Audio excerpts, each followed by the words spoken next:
We're live from Las Vegas. Hello, Internet! It's your boy, Keebler. Love and Chokes Podcast, episode 240. I'm sitting directly across from my good friend Dylan, and we're going to get to Dylan in a second. But to my right, hailing from New Jersey, but by way of CLE, we are joined by Anthony in Vegas just to do the podcast and kick it.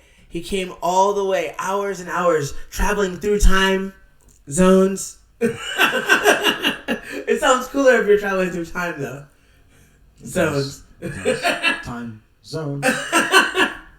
Just to do the podcast, just to fucking be here today. Yes.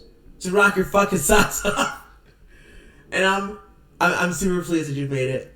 And we're recording episodes, some of which will be banked. Maybe one of them happened today.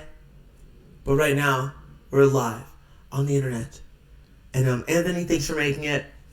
Thanks for making this whole podcasting thing possible for me. Yeah, no problem. And I'm sitting across from the powerful Dylan. Dylan. Hello. Dylan is an MMA fighter right now at the amateur level at the flyweight division, 125 pounds. And Dylan, why don't you tell them where you're training out of and how long you've been training, just to get a baseline idea of what the fuck is going on over here. Okay, so I have been training since I was, I started jiu-jitsu when I was 11. I started at Drysdale School, and I was there for like a year, and then I went to a place called Las Vegas Krav Maga, and I met Donovan Britt, and I trained Krav Maga till I was 15, got out of it for a while to be a crazy teenager. And then when I was 18, I started back up there, and he had added a mixed martial arts program, and I started doing jiu-jitsu and MMA, and I've been doing it fucking every day since. I'm 22 now, so going on 4 years. Mm-hmm. And so I've had the pleasure of cornering you once, and we've been working together. I've been teaching over there, and I'm about to have the pleasure of cornering you once again. Fuck yes. And you're going to be fighting for a championship belt. In an event called Tough Enough, right? And Tough Enough is kind of like, is it the top, like, amateur situation in Vegas? Is it number one? For sure. There's real MMA, but they're not, they're super flaky. Like, they have these small ones, but Tough Enough's really the big guy. So real MMA is a brand, like another brand. Yeah, but they haven't had a show in over a year, I think. Somebody's in jail. Yeah. The guy's super weird. I feel like MMA promotions are a lot like independent wrestling promotions, and it's like they either make a ton of money per show, or like somebody made literally odd dollar, or it lost money. Like it's never like, it's not a business that's constantly building. Yeah, no. Pardon me. It's like it's show to show, and it's like run by a lot of crazy carny type people. Yeah. Well, I hear like MMA shows in like Wyoming, Idaho and shit are just like, they're nothing like Tough Enough. Like Tough Enough they're on the ball. Like they run an actual promotion that you can like, they air it on a small sports network. Mm-hmm. Like you see the stream and it looks legit. Like it's not from someone's fucking Facebook live camera. Like it looks good. No, I agree. Like I was impressed with them the very first time that I did that. Like the very first Tough Enough experience I had was a good one. And I don't think you see a lot of good amateur promotions like you were saying. So it's good that there's something in this town that has something for the Amis that actually feels like a big show. Yeah, no. It feels professional. It feels like you gotta show up, you gotta you gotta be there on time, you gotta look good now. So when later it's just like, oh, this is what we do. Yes. Like you gotta build a habit. And so, how many fights have you had, I've to had date? 3. 3 MMA fights. 3 MMA fights. Excellent. 2-1. 2-1. That's a solid record. I like it. My only loss is a split decision to a girl who's pro now. So it's a good feeling. Split decisions are the hardest. They're the worst. It fucking broke my heart for a long time, but it's like, get over it. What went wrong in that fight? Do you think? So, the first round I came out super strong. I was I was flurried. It was my second fight, so it's still like, you don't know what the fuck's going on. When I fight in 2 weeks, I'm not going to know what the fuck's going on. Like, it hasn't slowed down. So, first round, I come out super strong, but second round, I'm fucking gassed. And so, she was kind of like a taekwondo style fighter. She did a lot of like big kicks, and she was very rangy. And she hit me with a couple like toe slap kicks. Like, oh yeah. That's the biggest bitch slap of all time. Like, Yeah, you just feel insulted. yeah, you're like, how dare you? Like, I would rather her have hit me with her shin. Like, the toes were just demeaning. And so, Did it make a noise? yeah, just a little, like, just like, it was rude. Yeah, get away from me, bitch. Like, just a tap, like just a tiny tap. And so then the third round was like, I was like, all right, I gotta fucking go out there. Like, I just want this to be over, but I gotta go out there and I gotta try to. We're 1-1 right now. I know this. Like, I gotta go out there and just try to fucking finish it. So we have a pretty back and forth third round, and then at the very end of the third round, I'm fucking so tired, and she shoots for a takedown. She gets me down at the very end of the third. So, like, she got that score at the very end. And that's difficult. Yeah, like, and so I as soon as the bell rang, I was like, it's gonna be a split decision, but she won, and that's exactly what happened. So, like, I wasn't surprised, but I was like, damn. Like, it was, and in the moment you think, oh, I got my ass kicked. Like, but when I went back and watched it, I was like, that was fucking razor thin. Like, yeah. It was literally the last 15 seconds. And that's the harsh reality of judging right now is that the way they weight a takedown it's crazy. Is infinitely heavier than it should be at times. Yeah. Like, when things are close, if someone scores a takedown, they'll often just be like, oh, it's almost like they take the pressure off themselves by being like, well, that makes it easy for me to score this round. One person had a takedown. Yeah, exactly. One person didn't. Score it for them. And it's like, well, the strikes were kind of even. Like, you can always say that unless the strikes were really fucking overmatched. Well, and the numbers don't mean shit. Like, you can hit someone 5 times, or you can hit someone 3 times and fuck their shit up. Like, the numbers, like, it doesn't have the weight of the strike or the angle that it came out of, like, or the speed or the timing on it. Like, what forces were moving together. Like, it's impossible to judge. Like, the scoring system, I don't have a solution for it at all, but, like, it's so whack. Like, it just doesn't, you can't score MMA on a 10-9 thing. It doesn't work. See, and like, the idea that maybe we should just bring in more judges, I don't buy that as the solution either. No.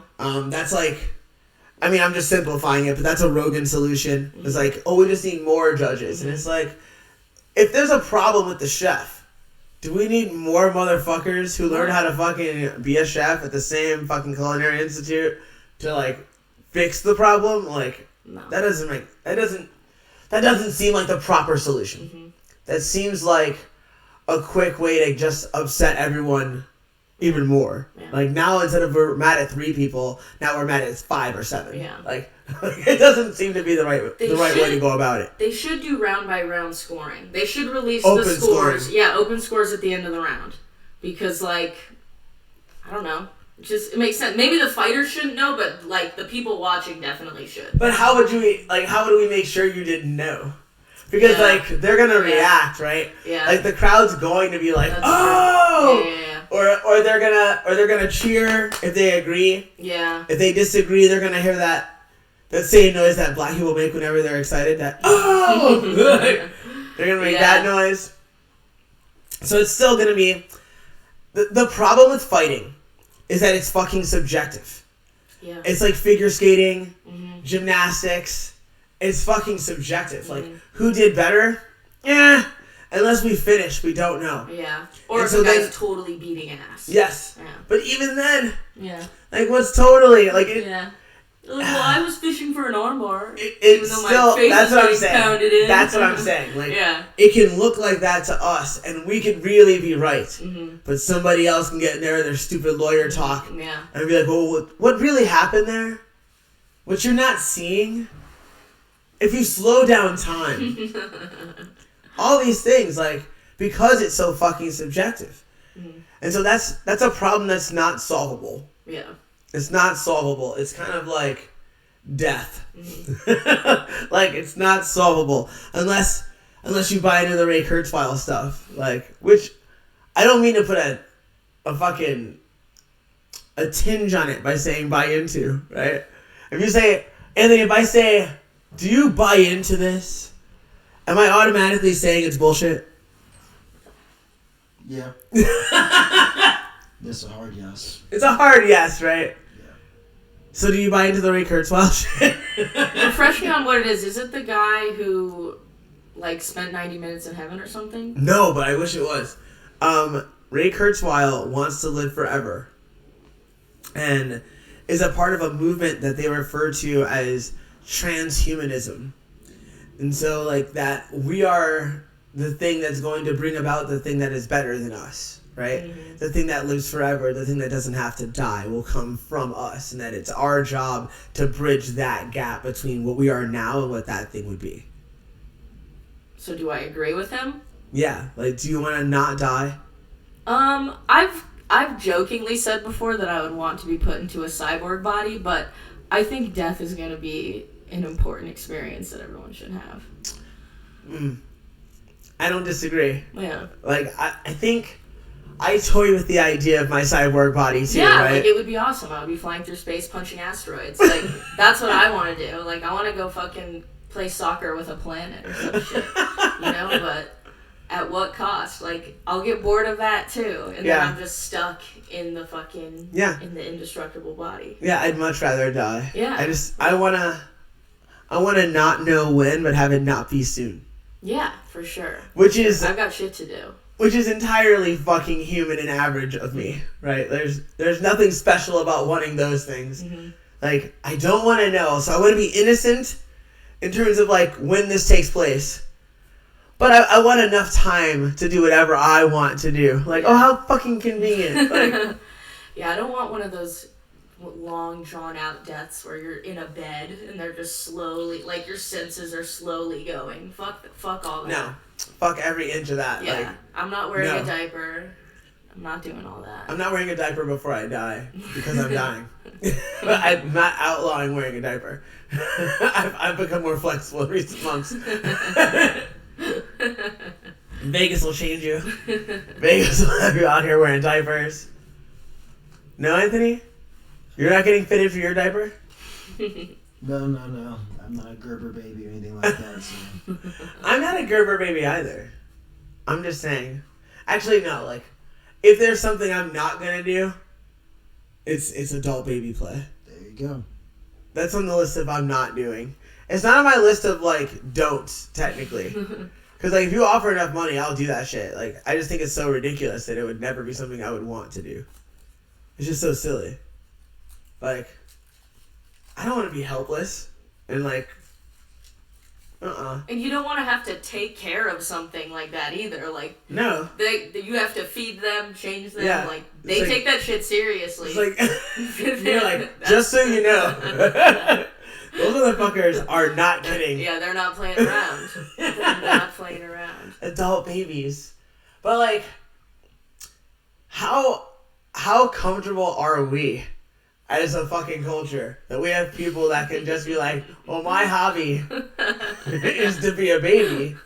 Like, that's your hobby. Like, my hobby is to be completely taken care of in a very immersive way. Like, it's like all things like that are just like, it's like having the desire to be inside a video game and having it never want to end. Like, you just want to be in this immersive experience where, like, you can play through some things. And, like, that's understandable. Like, escapism is real. Yeah. Like, the need for it is real. Like, to a degree, we all have our escapes. Mm-hmm. To a degree, martial arts can be an escape for each of us. Totally. Right? For both of us. Totally. Right? But it's not the same as, like, I'm going to go into Babyland. Yeah, it's like It's not indulgent. reverting back to your original state. Like, it's going so far back in time and just like, yeah, it's very strange.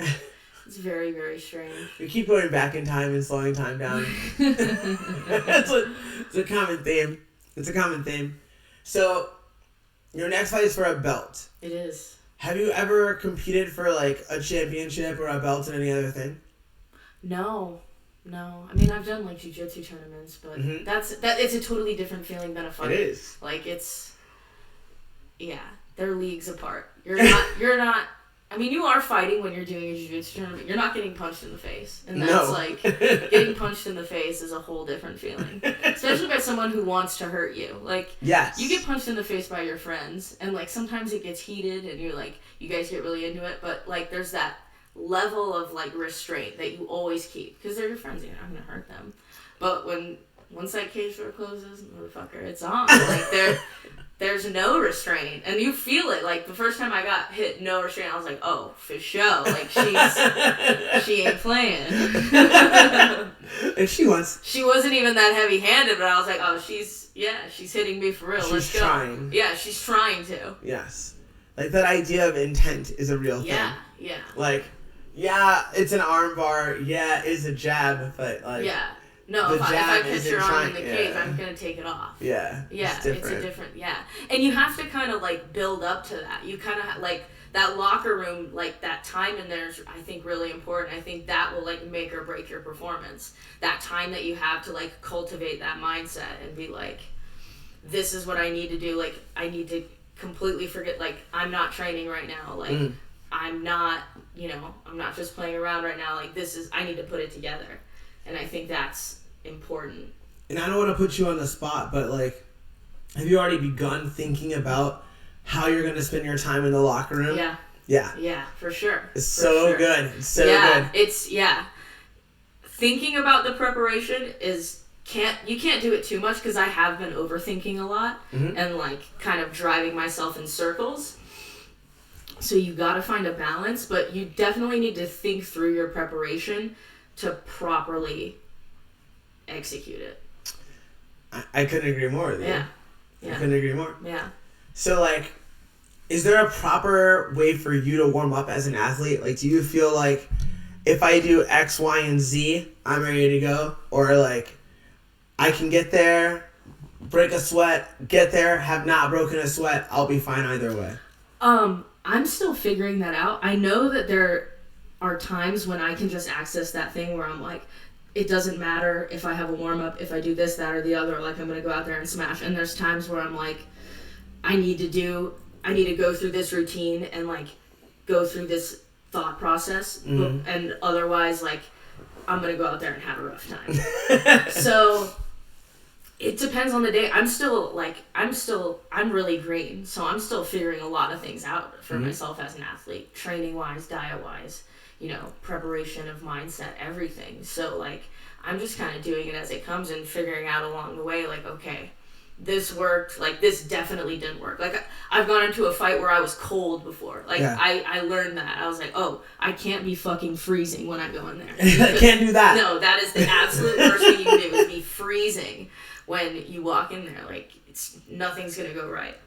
So, but I do think, like, because you hear about fighters, like, they had the fucking stomach flu and they're in there and they just kill a guy. So, like, there's, like, and that's all mental. Like, that's all mind training. Like, you can get to a point where it doesn't matter what happened to you that day. Like, you're gonna go out there and fucking make do it work. you're gonna do what you have to do. You can, I think Zabit broke his hand in the locker room once. And he just went out there and fucking 30-27 the dude. Like, it's still catastrophic and, like, really scary, right? Yeah. And just, like, he's just like, whatever. Like, you hear about Conor and Cowboy? How Conor got there, like, 40 minutes before the fight? no.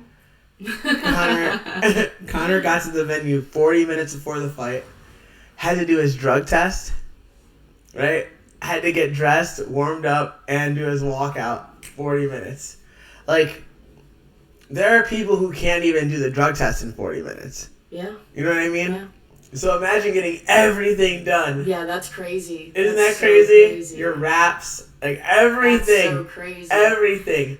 He was like 40 minutes. That's why he wanted to get the fight over so quick. He was like, I gotta get out of here. Some of the wildest shit I've ever heard. That's crazy. Mhm. That's so nuts. And you know that, like, he's, like, such a mindset person, too, right? Yeah. So, like, he probably had things, like, in his mind, like, that were gonna, like, it's gonna go this way. Mm-hmm. And then all of a sudden, his day of, and, like, it's 40 minutes to go, and you're pulling into the venue. Mm-hmm. That's not the way you drew this out in your mind. No. So then you have to be able to, like, recalibrate and be like, all right, now this is the new plan, and I believe in it just as much, and then go execute that. Well, that's the thing about fighting is, like, you have to be able to adapt. Like, no matter what happens that day, no matter what happens in there, like, being able to adapt is a huge fucking thing. Like, being able to take whatever is thrown at you and fucking do what you have to do anyway. Do what you know you need to do anyway. And so, your next fight is not just for a belt, it's against a person that you are familiar with. Like, you're aware of the person that you are fighting. Yeah. Does that change anything? Have you been aware of the person you were fighting before? I haven't, and it kind of does, just because I've seen her fight before. She was actually, like, I remember this, when we were in the hallway for my last fight, she was there, and you were like, you said something to her, and you were like, oh, everyone's scared to fight her, and then you looked at me and you were like, but you're not, because I was kind of like eyeing her, because I was like, oh, I've seen her fight, like, I was in that mode where I was ready to go, so I seen a girl who I know was a fighter, and I was just like, you know, I was kind of locked on, like, and then I see the other girl I'm fighting, like, right down the hall, so I was just like, you know, I was going, so, yeah, it does make things a little different, but it's also, like, I've known this was gonna happen, like, I've known that they were gonna match us up, like, it just makes sense. It's just a matter of time. Yeah, I knew it was a matter of time, and, like, it makes sense for our division, like, nobody really wants to fight either of us, so, like, we're on this collision course, and it's pretty cool, like, I think this is gonna be, like, I know this is gonna be, like, my best fight, my coolest fight, like, I know this is gonna be a fireworks fight, because I know we're both fucking gonna put everything we have into this, and, like, go out there and fucking shed some blood and do some cool shit.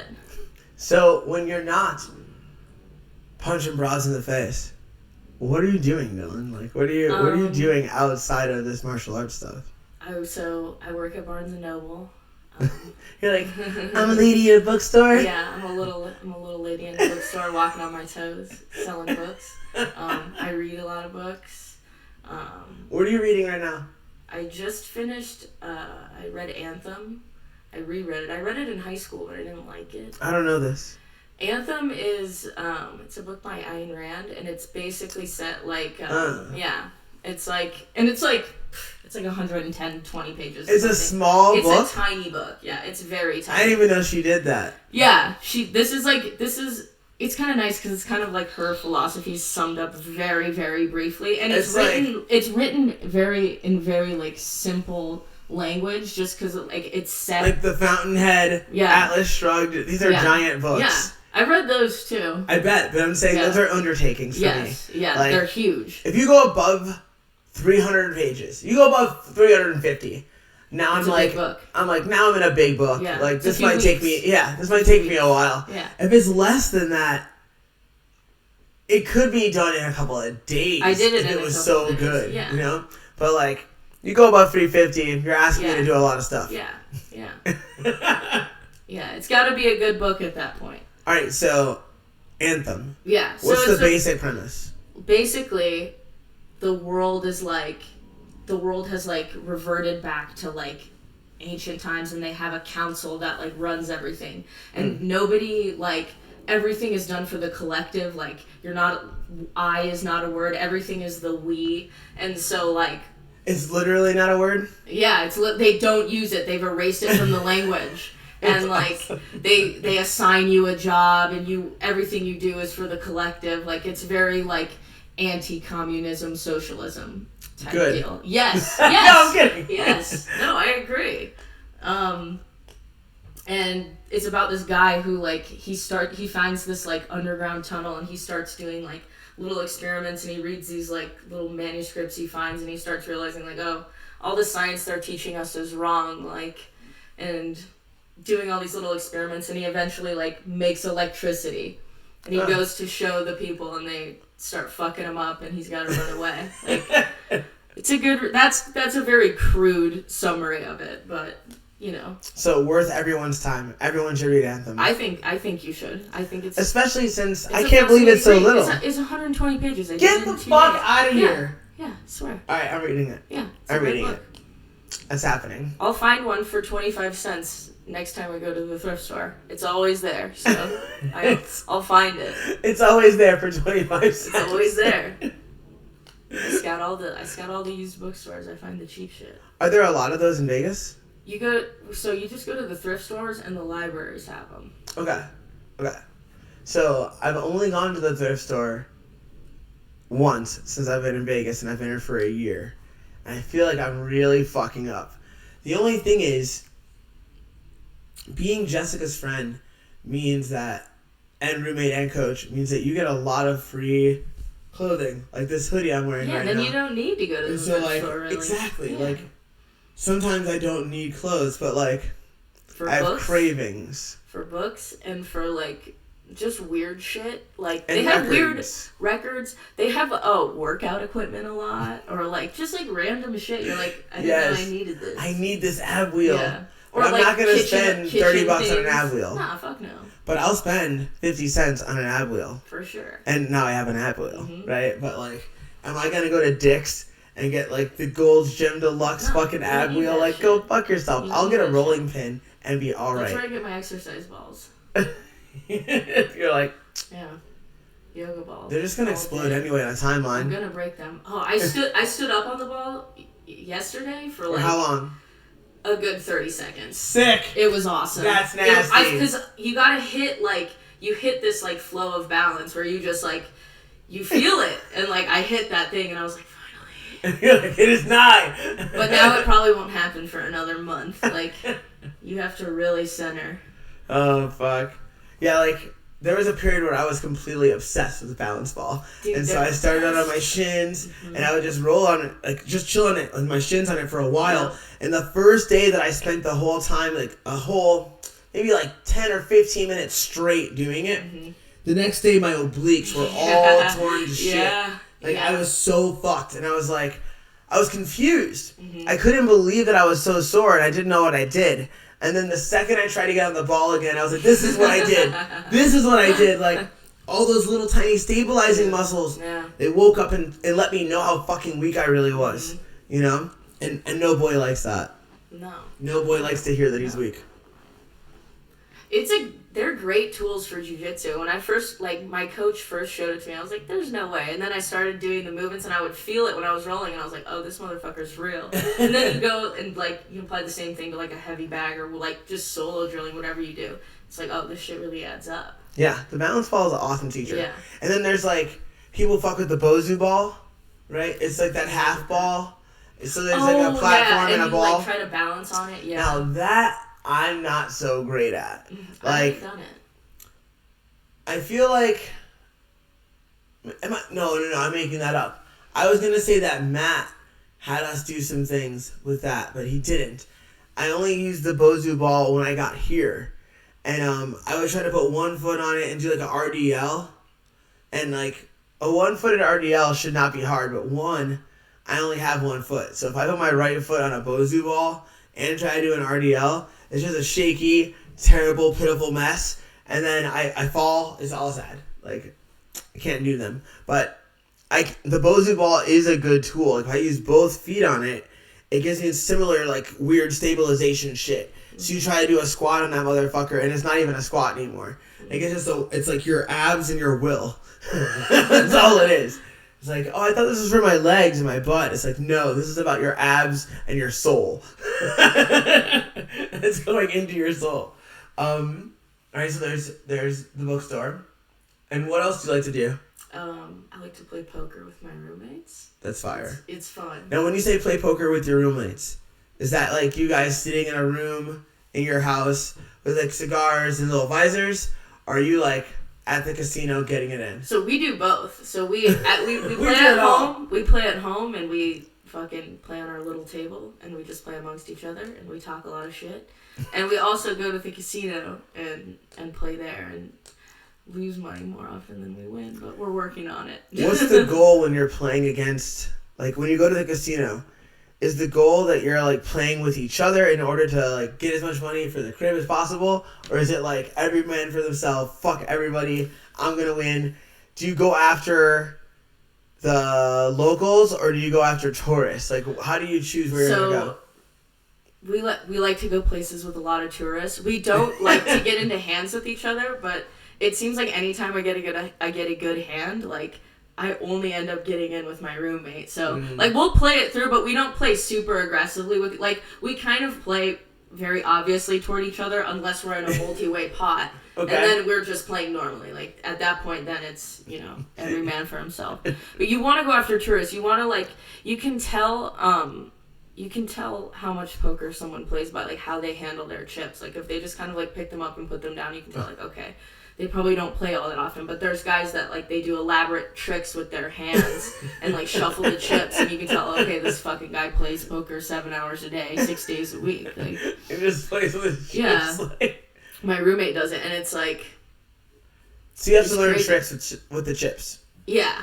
It's Yeah. in your best interest to be able to, like, flick them around and shit. Yeah, and it's fun. It's fun. I can only do, like, the regular shuffle, but it's a good way, because you're there, like, when you go to the casino, like, you're there for 4 or 5 hours. Really? Yeah, well, my roommate will stay 8, 12 hours, because he's a fucking psycho, but... He comes home, he's like, I lost $2,000 last night. I'm like, Jesus fucking Christ, man. Fuck. See, that's the story I don't want to have. Yeah, but, like, he also sometimes, like, he hit a bad beat jackpot once, and he made $40,000. Like, he's come home from nights and been up $1,500. Like, he's won tournaments and made $4,000. Like, What? yeah, like, crazy shit. So, like, you have these very high highs and very low lows. I always compare poker to martial arts and a lot of things in life, because it's a very good game to learn to just make decisions under, like, large, like, there's a lot of things at risk, and you have to make the decision quickly and correctly. Like, you have to read the situation and make the correct decision. Now, what makes you choose poker as your game? Is it the game strategy or is it the payouts?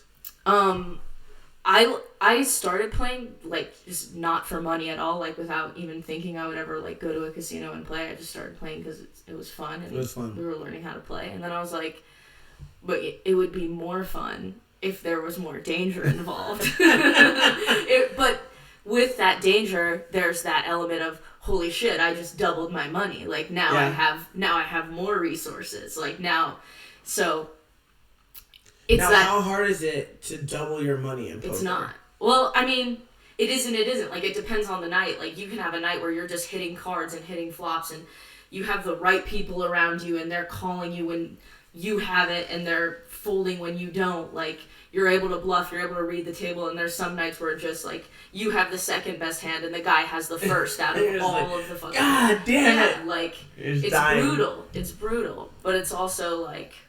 can be very rewarding. And, like, you learn to read things. Like, is the guy next to me super drunk? Like, there's people that are calling stations that it doesn't matter. Like, you can't bluff them because they would rather, like, see what you have than, like, fold the hand and, like, keep their money. Like, Yeah. they just want to play it every time. Like, that's why you want to play with tourists. They're easy to identify.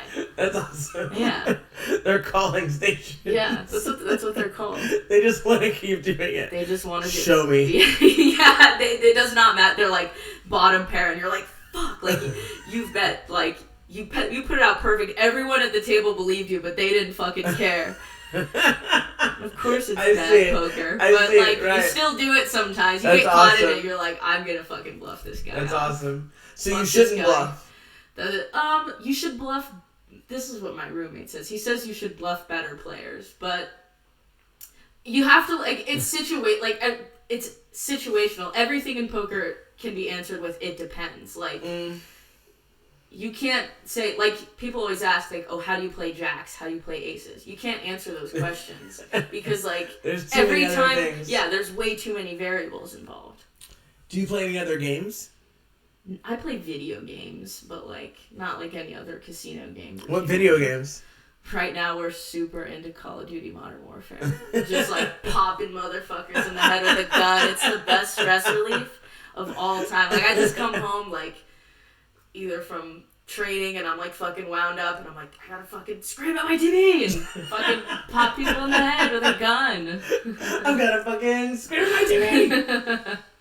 Yeah, it's a good way to vent. It is. It's a good way to And vent. all the little, like, numbers that pop up on the screen, they give you, like, dopamine, and you're like, yes, Super I got satisfying. a level. Like, Super it satisfying. doesn't matter. Like, it's just. Oh shit. And then you turn it off and you go back to your life, and you're like, okay, I feel a little better. So I brought my Xbox 360, Okay, good system.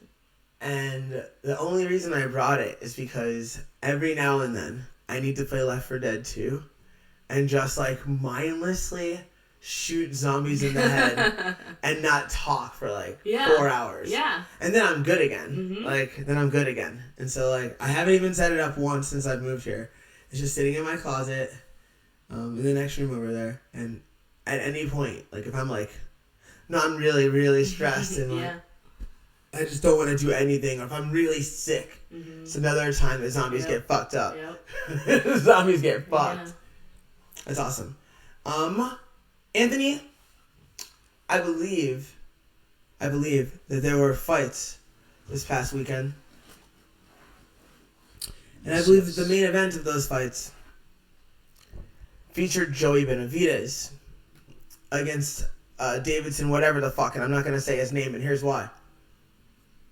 Davidson failed to make weight for a championship fight. Now, did you hear what I said? It was a full sentence. Yeah. I said he failed to make weight for a championship fight. I'm not going to be super hard on people for not making weight. Yeah. It's not something I feel like I have the freedom or space to do at the moment. However, when my close personal friend didn't make weight, we weren't fighting for a belt. And if you were fighting for a belt to possibly save a division and save its existence, you would think that with all those people that you're carrying on your back, that you would fucking make the weight. One would think that, but you didn't. And when people don't make the weight in the UFC, they tend to win the fight. Do you know that? Yeah. I know you know that, Anthony. We discussed it earlier. Like, so Davidson being like, I'm going to knock him out. I'm going to finish him. It's like, well, of course you are, you son of a bitch. You're fucking bigger than him. Yeah. Like, of course you are. Of course you are. And for your troubles and for his, the division may be dissolved. Like, earlier today, I was asked, hey, what do you think's going to happen to that division? And I said, maybe they'll put it in Invicta. I don't know what they're going to do with it. And I don't know what they should do with it. And I don't know what Mr. Benavidez should do either. It's like, do I think it's realistic he'll get another shot at the belt? Not really. I don't. And because of that, I feel like maybe he should walk away. Or at least think about it. Because how many times do you want to get punched in the face to not be champion of the world? I don't know. And I'm also very fond of him. So I don't like the idea of him getting hit like that. He got stopped hard. He got fucking starched. And like, I don't ever want to see that again personally. I don't want to see that happen again to a person that I like that much. Right. And especially if I don't think that it's yielding the proper amount. Like, if we can't be the champion and you're Joe Benavidez, I think maybe you can fight elsewhere, maybe. Like, maybe you take a job in Bellator or in ONE and see if you can get a championship over there. But I don't think the opportunity is going to come for you again in the UFC. I just don't. And I don't have any science on that. I just have a feeling. Did you catch the fight? You watched it, yeah? Yeah, I watched the fight. It was Because a you're a crazy good person. fight. And I'm a bad person. Crazy fight. I was afraid to watch the fight. Because I was emotionally invested, but not there. Like, I'm not present. Right. Nor am I, like, I'm not really a part of anything he does. Like, he's just a person that I see a lot, who I'm fond of. Mm-hmm. And so I don't want to watch him. Like, because I can't do anything. Mm-hmm. I just sit there and cross my fingers and hope for the best. No. I'd rather hear the result. Yeah. Are you glad you didn't? Yeah. Yeah. It was tough. It was tough. I didn't watch it live, but I was going to wait and just watch the card through, and then I was like, I cheated and looked at the scores. Because I saw a spoiler for one of them on Instagram, and I was like, oh, fuck it. Like, Yeah, once you see one spoiler. I just saw that people were mad, and I was like, oh, Figueiredo won. Like, I knew. There was something about something heartbreaking, and I was like, oh, yeah, Joey lost. But I mean, anytime the fighter comes in overweight, the overweight fighter wins. Generally. It's, what is it, like 85%? It's something crazy like that. It's like, Yeah. it's No, it was a lot. fucking lopsided. It was a lot. It's fucking lopsided. And so, yeah, like, I didn't expect anything other than that to happen. Now, Megan Anderson got a first round stoppage. That was sick. It was I believe it was a right hand, just down the pipe. Starched some thick Brazilian chin. Hit her on the chin, right? Yeah. Yeah. And then there's another young lady at 145 who fought named Felicia Spencer. And she won by first round stoppage too. What was the way she choked the girl? No, she with strikes? took her down, mounted her, and just elbowed her. It went on. Ooh. That girl took like 8 or 9 extra elbows she did not need. Like the ref was really being generous. Like she did not need to go through that. Generous. It was vicious. Yeah. It was vicious. Maybe he was hoping for a 12-6. I don't know, man. There was what looked like a 12-6 in one of the prelim fights, but then when you watch it back slow, it wasn't. And it was right here. It was like he went like that, and it was like one of those ones where you're like, was that behind the head? Because the guy dropped right after. But then when you watch it slow mo, you're like, that was pretty legal. Pretty much. You went across. This is like 11 to 4:30. Yeah, it's fine. It's totally good. Like, this is naughty. Yeah. This has just had some. That's good. That's cool. Spin on it. That's why I got here. I went from 9 to 3. I went from 9 to 6.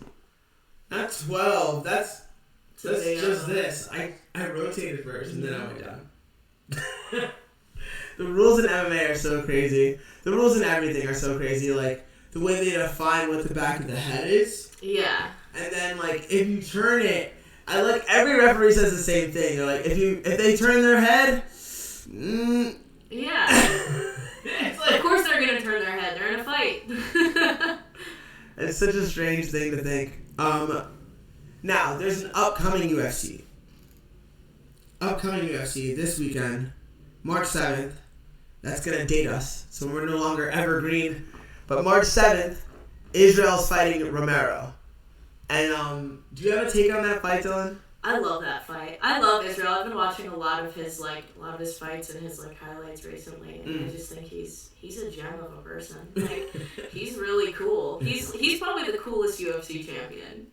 Like, he's got swag, man. He's got the most swag. I don't disagree. He's the only one that I actually marked out for in person. Yeah, I turned around and he was real close to me, and I thought that I was cooler because he was closer to me. Yeah, no, that happened in real life. Cool. And he's just it's such a treat to watch him fight. Like, when you really just watch him, you're like, whoa, like, he is doing different shit. Like, the way he reads people and just how he moves through a fight. Like, I was watching the Whitaker fight, and he was just he looked like he was in the fucking Matrix. A lot of people speak of his feints. Yeah, they're very subtle, but you can see the other guy just biting. Like, they don't look like much, but I don't know. I've never seen someone move like that. And it's all of those guys too, actually. All the city kickboxing guys. The one thing that I keep hearing fighters and some of the analysts saying about what they're doing, it's like, oh man, their feints are crazy. They use feints so well. And it's like,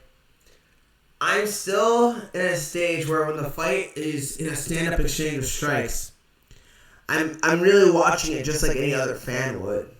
Like, I don't see the strategies and the tactics the same way that someone who's a better striker does. I don't see them yet. So, when you say there's feints, when you say it, I'll see them. But if you don't say it, I may not see them, or I might. It's not like I'm definitely going to notice.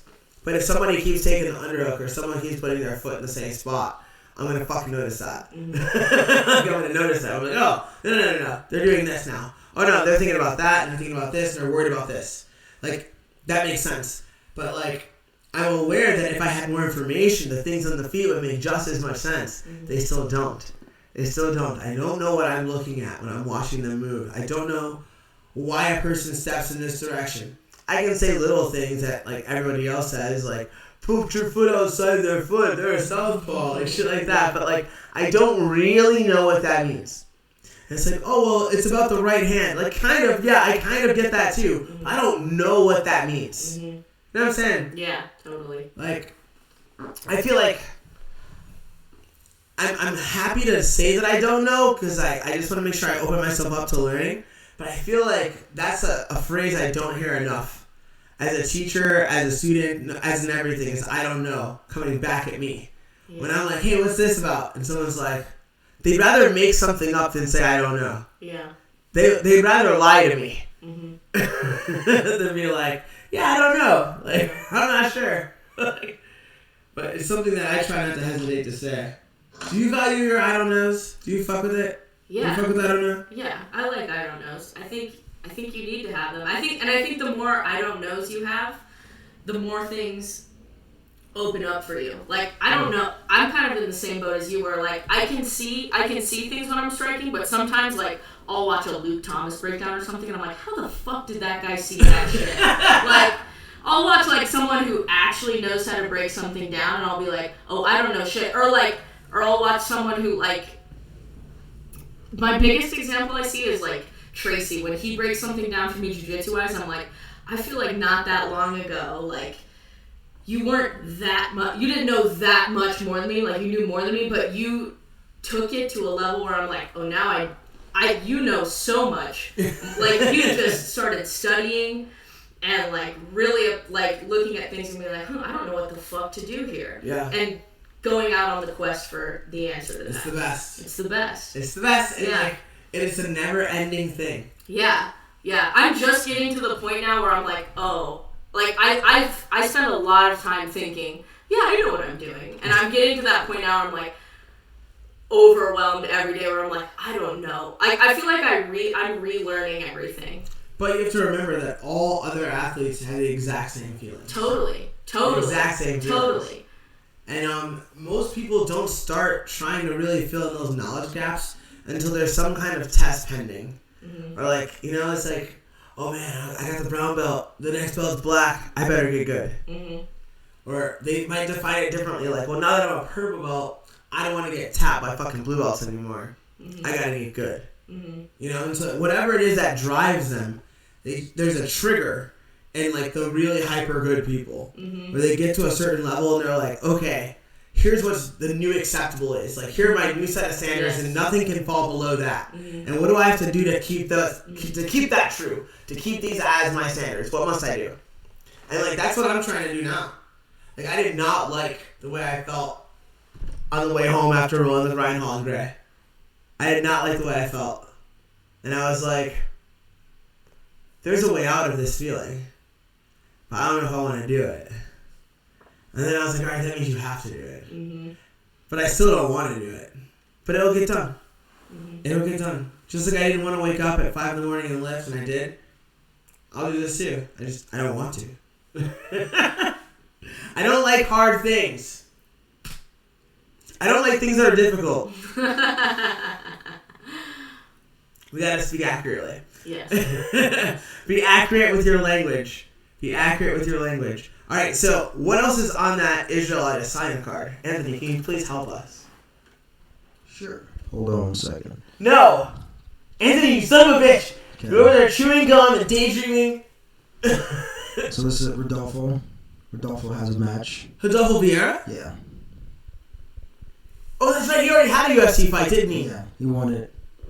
Holy shit. I almost forgot about that. Are you familiar with Rodolfo Vieira? I'm not. He's like a stud jiu-jitsu guy. He's kind of big. And, what is he, a 205er? Or is he a middleweight? 85, yeah. Yeah. That's still a big guy. Still a big guy. That's a big guy. And, he fucked his first guy up, didn't he? He finished him. I believe so. Yeah. I remember this now. But for a while, I was like, that can't be the same guy, right? Like, Rodolfo Vieira. I just saw him as a pure jiu-jitsu guy. He's got, like, a really nasty, like, judo kind of throwing style, which is why I had difficulty seeing, like, him in MMA. I was like, well, what the fuck is he going to do? But, like, it's very possible that you could have one style for this game and another style for another. Yeah. Like, just because you have jacket game doesn't mean you don't have fucking leg game and takedown game and clinch game. Like, we'll have to see. Who's he fighting? If it's not Chris Camozzi, he's in trouble.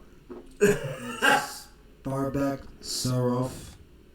Safarov, some Russian guy. Some Russian guy. You're so racist, Anthony.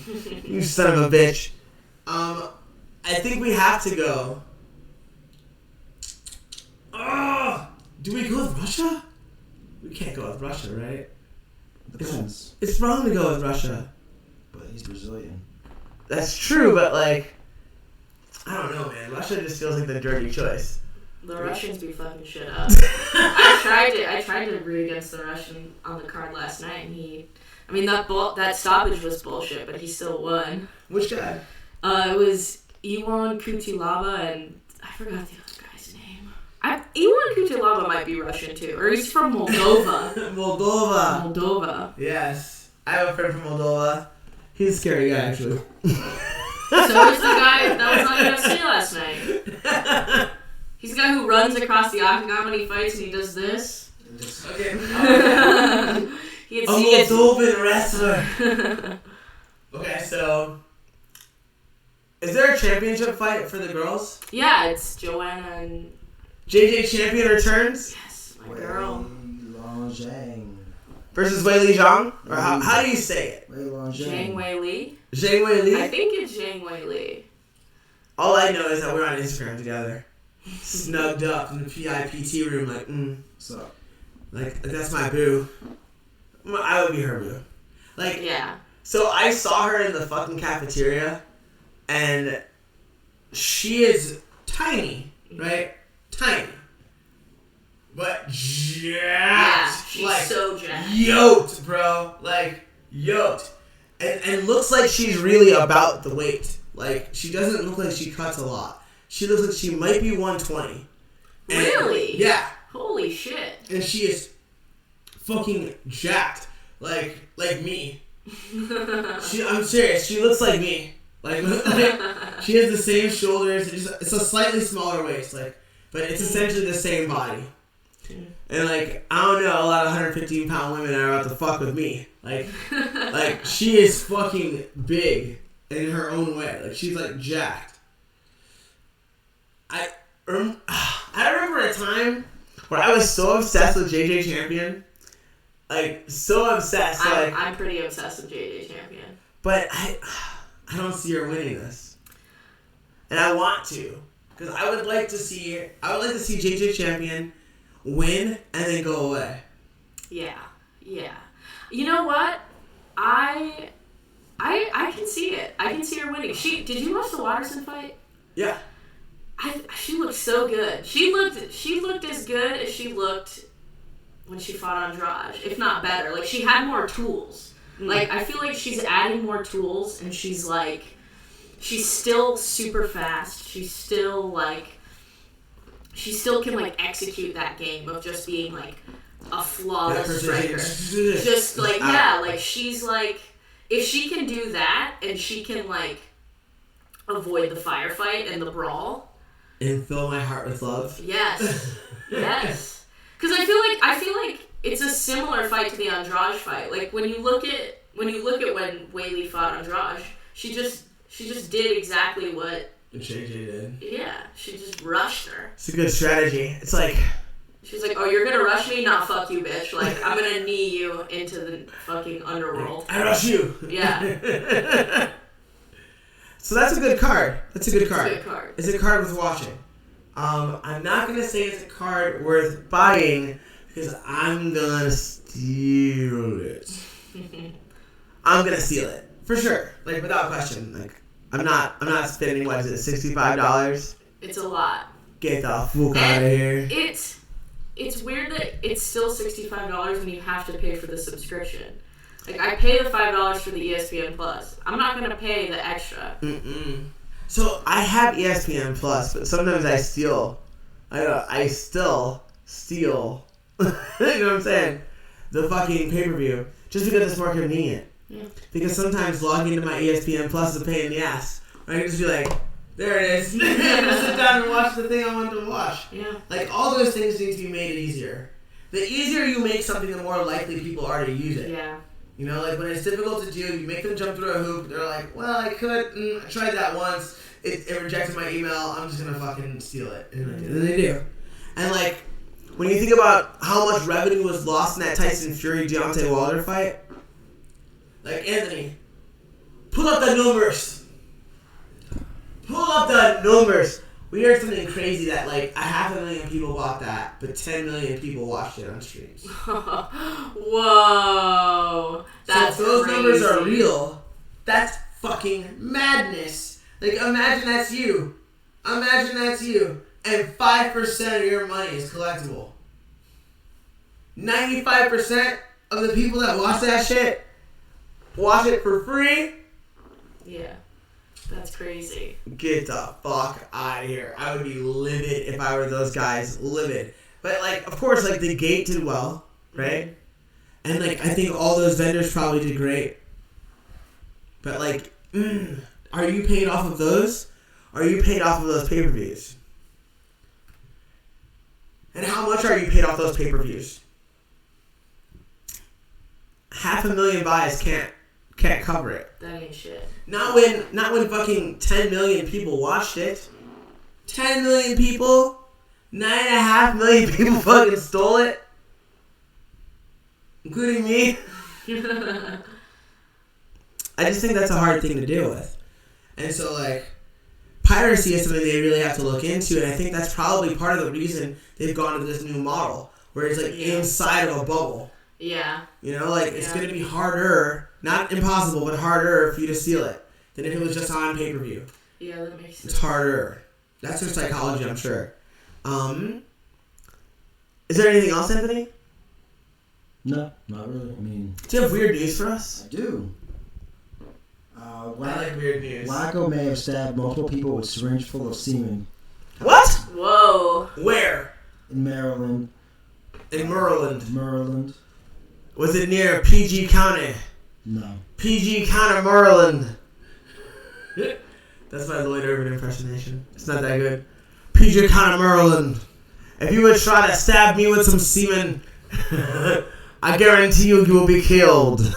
So did you just jerk off into the syringe and then just Yeah, was it go his out semen? the house and Didn't specify. It was unidentified semen in a syringe. Yeah. And he was getting all stabby with it. Basically, he would walk up behind women as they were like pushing the shopping cart. Whoa! And then, like, no, yeah, He stabbed women? Yeah. whoa. He bumped into Dude. someone who was like, yeah, they would like scream out in pain, like, ah! He's like, hurts like a bee sting, doesn't it? Yeah. What? Yeah. Holy shit. Oh, you know what? Some woman probably told him that his dick felt like a bee stinger. Or like, just something like that. Something like he had tiny dick anger. And then he went out and was like, I'll show you what a tiny fucking bee sting feels like. And he took all this cum and he shoved it in a thing. He's In a syringe. He's not into marbles. He's just not into marbles. Well, yeah. On the podcast earlier, we discussed that there's a practice apparently in prisons where people take their dicks and the scrotum and they separate the space there with a scalpel and then fill up that space with marbles What? Why? in order to grow their dick to be a longer size, an inch or two. And so when told that could grow an inch or two, my friend being interviewed was like, "That's kind of a lot." And I was like, "Yeah, but it's still not fucking worth it." Like, Hell not no. to imply that my friend said it was worth it. You have to tune into that episode of the podcast when it airs. But yeah, like hell through the no, like all the way through the no and back again. Like Fucking marble. Like, no, no. you don't. First of all, you don't cut my dick. Like you already did it once without my consent. Well, you're doing it to yourself, so. That's what I'm saying. Yeah. So like, no cutting my dick while, especially when I'm an adult and I'm conscious. Yeah. And I don't have it. Oh, my knees are feeling weird. I was gutting through it, This is the best part when Dan gets uncomfortable, his knees start to tingle. like behind my knees and like through them. It feels like almost like electricity. Like, oh, that's not good. And then it comes up and through your taint. It comes for you, man. It's no good. That feeling of like when someone describes something super painful, it happens to me, or the feeling of you ever see the show Curb Your I Enthusiasm? love that show. It's a You great know that show. feeling of like where it's just dread but hilarious. It's Yeah. like hilarious, but like you just want out. You just Yeah. want out. Yeah. That show gives me that same feeling behind my knees. I'm like, hilarious, get the fuck out of there! Yeah. But I don't want to It stop gets worse. watching. Yeah. It gets worse. It's a great show. It is. But yeah, it makes me deeply uncomfortable, which is what I like about it. Like that's one of the things that that I've been able to bond with you on is just like enjoyment of certain types of comedy. Yeah. Especially Your Mom's House. And so like Tom Segura and Christina P. Yeah. are close to both of our hearts. Yeah, our mommies. You know? Yeah, dude. Jeans. Jeans, keep in mind. And we recently lost someone. Oh my god. Anthony, are you aware? No, he's not lost. He lives on, busting pedos, Yep. them chomos. Those chomos, Putting dude. baby raper stamps on people's foreheads. Pulling his teeth in the car.